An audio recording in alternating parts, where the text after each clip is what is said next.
What's up guys, Frank Macaluso from Garageaholic giving you another episode of the N54 maintenance series. Today we're going to be doing some upgrades. Those upgrades are the VRSF silicone intakes, the air intake system for the N54, not the charger. That's going to be another video. We are now today upgrading the air intake kit. Let me show you what the kit consists of. That's right, the kit consists of both air intake tubes. This is a silicone intake tube from VRSF. We have intake manifold gaskets that we got to put on. We have our air intake inlets. These are our filters. This is from VRSF. Pretty cool there. You can see VRSF. We have all of our hose clamps are here, and we have our little nubs for blockers for the diverter valves, so we can block those diverter valves if we choose, which we are going to, because our charge air is going to end up having a blow-off valve that is going to be independent and not going to be putting that air back into the intake. So we're going to be just plugging up these lines here. But what we need to do right now is remove the back and the front air intake. Actually, you can see I've already done the front, but the back we need to do, and we need to figure out how to access that so we can get the new rear. This is the rear, and this is the front. And we need to access that so we can put that rear piece in.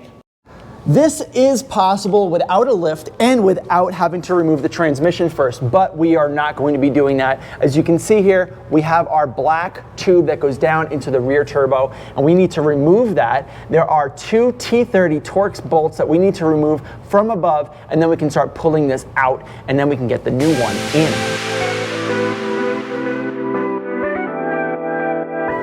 So this is the tool. This is like a tiny, it's an adjustable ratchet with some attachments, right? And right now I have a T30 on there, and that T30 literally connects those guys. It disconnects actually.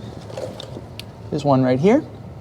You see it right there, and then there's another one right here. So what we need to do is remove those. See if we can do it by hand. There we go. Now they're captive, which means that they don't fall out, which is kind of nice, since this is a very difficult area to get to. Oh.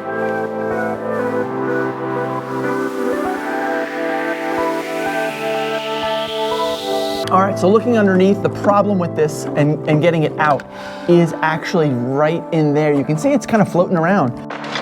And I got it. That's one way to do it.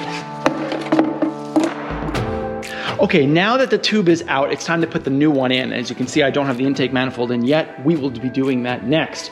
But the rear tube is very tricky. As you can see, we're gonna be plugging this guy up. This guy actually is for the PCV valve. That basically is the blowback into the intake. So we're gonna put that back in with its electrical connector for the flapper. And then this guy goes into the turbo itself. We might not be able to get to this in this video, but I actually am gonna try as much as I can. So what we need to do is basically, before we get the transmission back on, I really would like to get this tube back in. So I'm gonna try to squeeze it in from above and then figure out from below how to push it back into the turbo intake. Make sure that the clamp is installed on the turbo intake before I finish this up. Got to make sure that clamp is already on because getting it on later is really difficult. Even if you separate the clamp, it just doesn't work that well.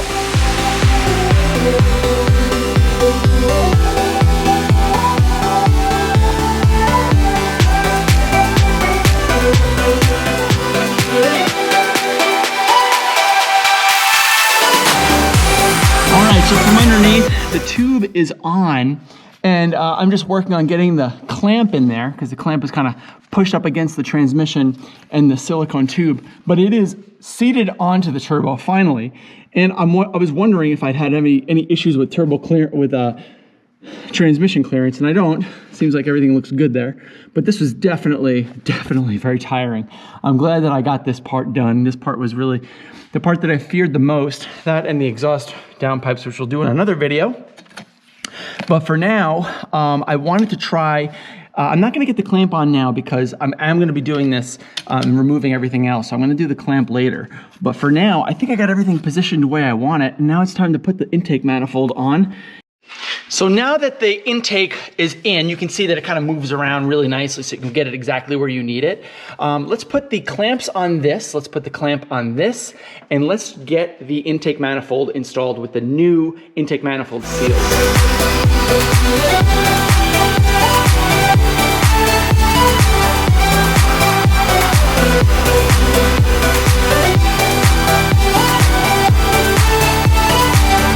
Don't forget to get this guy back in. Oh, so easy.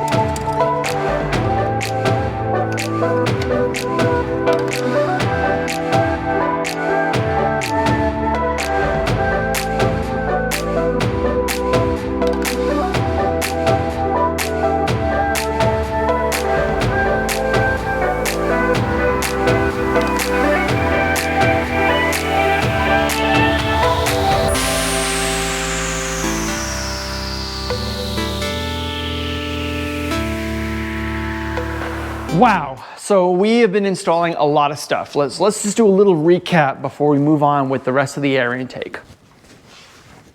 So we installed everything on the valve cover. Basically the fuel rail, as you saw, all the fuel lines going to the injectors have been completed. We are now ready to install. Before we start doing this type of stuff, we do need to do the charge air, which again will be in another video, but we do need to get this stuff out of the way and reassembled.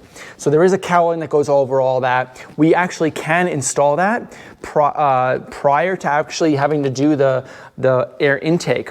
So let's try to get that all done and finished, and then we can start working on getting the air intake tube at least assembled so you understand how it works and how it goes and how it installs into the engine bay.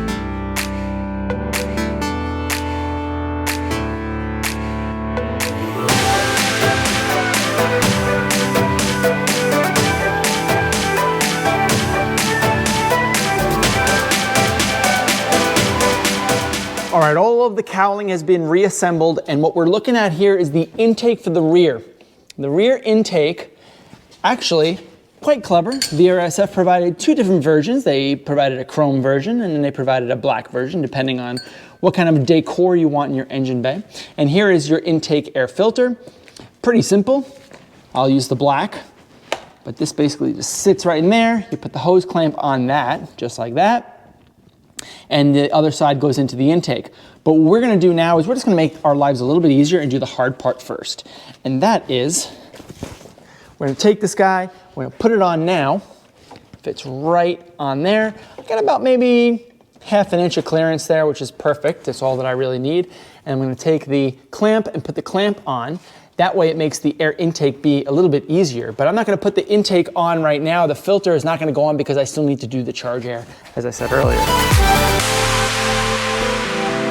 So it was actually pretty easy, and everything just slips right on. I tightened down that hose clamp back there, but I didn't tighten this one up.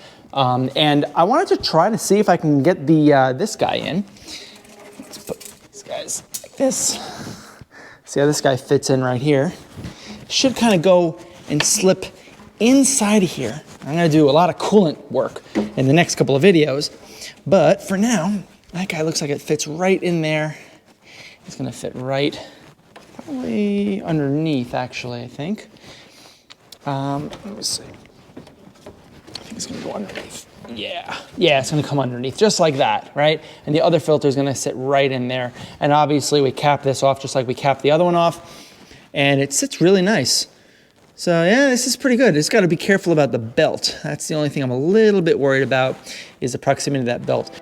So guys, I think that just about does it for the VRSF air intake video on this N54 maintenance series. There's still a few things that still need to be done on the front air intake, but I think that we all understand what is required to do that. It's just hose clamps at that point, and maybe even a little bit of elbow grease in order to get everything to fit with good proximity. Guys, take a look at all the other videos in this N54 maintenance series up there, and just scroll down. You'll probably see more in the series. Thanks a lot for watching, guys. My name is Frank Macaluso from Garageaholic, and I am out of here, guys. Thanks. Later.